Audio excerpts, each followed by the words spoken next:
सभी को। न धन चाहता हूँ न रतन चाहता हूँ, नसीबे खास तिरंगे का कफन चाहता हूँ। न तलबगार है खाकी का बदन जन्नत का, इसी ज़मीं पे बार बार जन्म चाहता हूँ।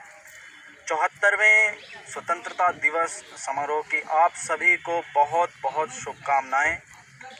मैं ईश्वर से यही प्रार्थना करता हूँ कि कोरोना नामक यह वैश्विक महामारी हमारे देश से, हमारे पूरे विश्व से चली जाए। और इसीलिए आप सबसे आग्रह करता हूँ कि किसी के कहने पे कि कोरोना है कि नहीं है, हमें नहीं आना है। बचने में क्या बुराई है, घर से निकलते समय मास्क लगाने में क्या बुराई है। सभी को आपको बनाने में कोई बुराई नहीं दिखती मुझे, और ना ही बार बार हाथ धोने में कोई बुराई दिखती है। तो आप लोग जहाँ भी हैं वहीं सुरक्षित रहिए, बाहर निकलिए, काम पर निकलिए, कोई मनाही नहीं है। लॉकडाउन कोई इलाज नहीं है, लंबे समय तक नहीं किया जा सकता। इसलिए लॉकडाउन एक अर्थव्यवस्था को रोकने का भी काम करता है। कहीं ना कहीं कोई मजबूरी रहती है बहुत बड़ी, तभी लॉकडाउन किया गया था। पर कोई बात नहीं, जो भी परिस्थितियां अभी हैं उनका डटकर मुकाबला करना है। छुपकर रहने का समय था, हमने छुपकर देखा। दुश्मन अज्ञात है, अदृश्य है, केवल छिपने से काम नहीं चल पाया, तो अब उससे जंग लड़नी होगी। हम बाहर निकलेंगे तो पूरी तैयारी से निकलेंगे, तभी हम उससे जंग जीत सकते हैं। और इसके लिए हमें मात्र 3 कदम उठाने हैं प्राथमिक रूप से। पहला, मास्क लगाना है। दूसरा, हमें सोशल डिस्टेंसिंग का पालन करना है, लोगों से 2 गज की दूरी बना करके रखना है।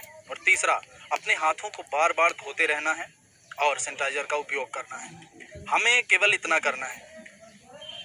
प्रशासन लगातार इस आपदा से जूझ रहा है, उससे जूझने के नए उपाय ढूंढ रहा है। सभी अपना काम कर रहे हैं। हमारा काम केवल और केवल इतना है कि हम जो हमसे हो सक रहा है वो हम करें अपने देश के लिए। तो जो आप कर सकते हैं वो करिए, जो संबंधित प्रशासन को करना है वो लोग कर रहे हैं। जब सब हम अपना अपना काम करेंगे तभी हम, इस ऐसी बेला है जब हमें इकट्ठा होकर के, एक साथ होकर के लड़ना है। और मैं फिर से बता दूं, मैं इस बहस में नहीं पड़ना चाहता कि कोरोना है या नहीं है, फला व्यक्ति कह रहे हैं नहीं है, ये कह रहे हैं कि है। मैं कहता हूँ हाथ धोने में क्या बुराई है, मास्क लगा के बाहर निकलने में कोई बुराई नहीं है। आपका कोई नुकसान हो रहा हो तो बताइए। कुछ लोग कहते हैं, मैंने देखा कि मास्क लगाने से सांस संबंधी बीमारियां हो जाएंगी। तो मैं उनसे पूछना चाहूँगा कि जो जैन मुनि रहते हैं वो तो हमेशा मास्क लगा के रखते हैं, उनको तो ऐसी कोई समस्या हुई नहीं। और इससे पहले भी हम लोग जब बाहर निकलते हैं बाइक वगैरह पे, मैंने देखा है लोग हेलमेट नहीं लगाते जब, और मुंह पे रुमाल बांध करके निकलते हुए हम लोग अक्सर उन्हें सड़कों पे पकड़ते हैं। तो जब आप पहले रुमाल बांध करके निकलते थे तब आपको सांस संबंधी कोई समस्या तो हुई नहीं। तो अब आज अगर कहा जा रहा है तो क्यों हो रही है। दूसरी बात, हम लोगों को आदत भी हो गई है, अगर कोई कुछ कहता है और हम उसे मान लेते हैं तो हमारे अंदर एक हीन भावना सी आ जाती है कि हम इसका कहा क्यों माने। उसे मानने से पहले उसका निगेटिव इफेक्ट, पॉजिटिव इफेक्ट, दोनों चीज़ें देखिए। उसकी सकारात्मकता क्या है, उसकी नकारात्मकता क्या है, इसके बाद में उसका पालन करिए। इससे फ़ायदा नहीं है, कुछ लोग बोल रहे हैं, तो आपको अगर लगता है फ़ायदा नहीं है तो उस पर चिंतन करिए। नुकसान क्या है ये बताइए।